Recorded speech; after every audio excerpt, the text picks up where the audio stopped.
There are a ton of guitar manufacturers out there peddling parts for people to modify their guitars, and the Strat is probably the most modified guitar. With the non-locking tremolo, a lot of people are looking for tuning stability, and they'll put anything on their guitar that somebody says can improve their tuning stability. But let me tell you, there's some stuff out there that is a gimmick. I don't feel that it works the way that it's intended or that is described. And that thing is rolling saddles for a Strat. Now, I'm not talking about a roller bridge for like a Gibson or a Jazzmaster. I'll get to that in a little bit. But let me explain to you why I don't think roller saddles for Strat bridges are in any way useful for what they're marketed as. So if you're on Amazon and you search roller saddles for Strat bridge, you're going to get all sorts of results. You got ones right here that kind of look funky, all dimpled and whatnot. And you got this little wheel here. This is what we're talking about, roller saddles. And supposedly the way it's marketed, your string is supposed to be able to roll across this when you're using the tremolo. You got these ones here that look like they're pretty well built. Nice little groove right there that the wheel sits in. How well those are lubricated and how well those roll, we'll talk about that in a minute. And you got these nice brass plated looking ones that have a nice wheel right in the middle there. And does that help with string breakage where the string comes out of the hole and goes around there?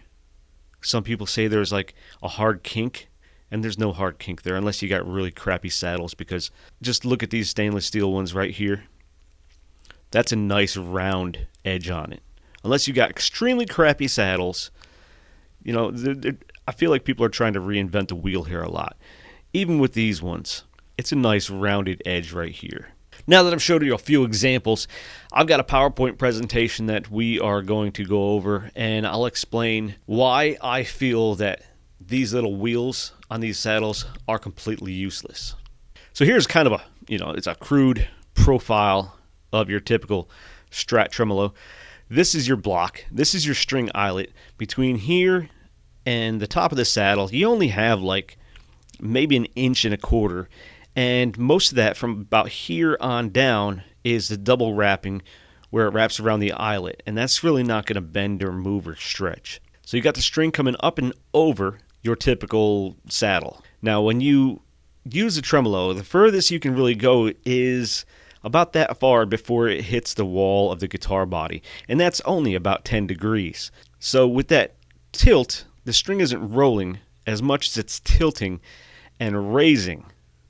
So it's more of like a fulcrum point or a pivot point. You're not really shrinking the string enough where it can roll across. So let's go down. Okay, now we got one here.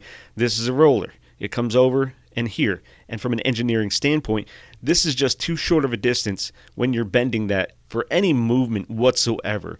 And the tension that's going to be on that wheel, unless it's really well lubricated and smooth, there's no way that little wheel rail right there is going to be able to turn with the tension. So if anything, your string's still going to be sliding through it as if it was a regular saddle. And if you have those lubed up with either graphite or some kind of nut lube, then it should slide just fine if there is any movement. But I don't feel like there's any movement whatsoever when you tilt a tremolo.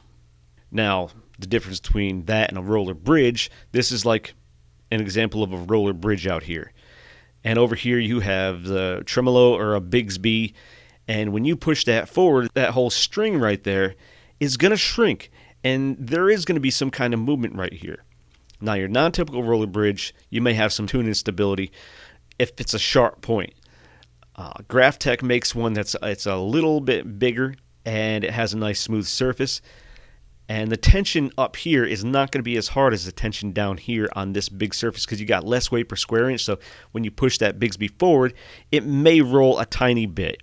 This is part of the same reason I also have a problem with the rocker bridges on the Jazzmaster, because it's such a minuscule tilt. And the rocker bridges on them have a tendency of getting stuck in a forward or backwards position anyway. So I just kind of tighten mine up so they can't move at all, and I have no issues with them whatsoever. Now, some people say the roller prevents string breakage from your typical saddle, but again, reinventing the wheel. If you don't have any sharp edges on your saddle, you really shouldn't have a problem with string breakage all that much. It happens, but to me it usually happens at the edge where there's a sharp edge pushing on the string, or down here where the string comes out of the base plate of the tremolo. Now, some people do say that it improves sustain. I don't know if that does or not. It just seems to be like more moving parts that you have to worry about on a tremolo. They've been using the same tremolo for what's been like 70 years since the tremolo was invented. Yes, some improvements have been made, but this whole reinventing the wheel or marketing things that don't really work, it just shows how gullible the guitar community is and how we will buy anything that anybody tells us will make a difference in our tone.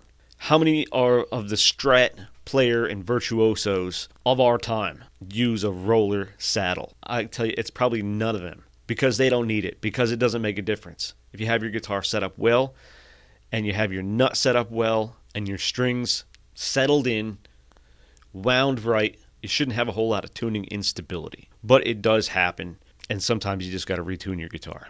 Professionals do it on a daily basis. There is no magic cure to keeping your guitar in tune 24/7. But tuning is just something that you're going to have to do as a guitar player. And if you want to spend $20, $30 on something that really doesn't work, that's your prerogative. But this is one of those products that I just think is worthless. If you want to say, oh, I like the aesthetic of it, fine. If you like the way it looks, that's on you.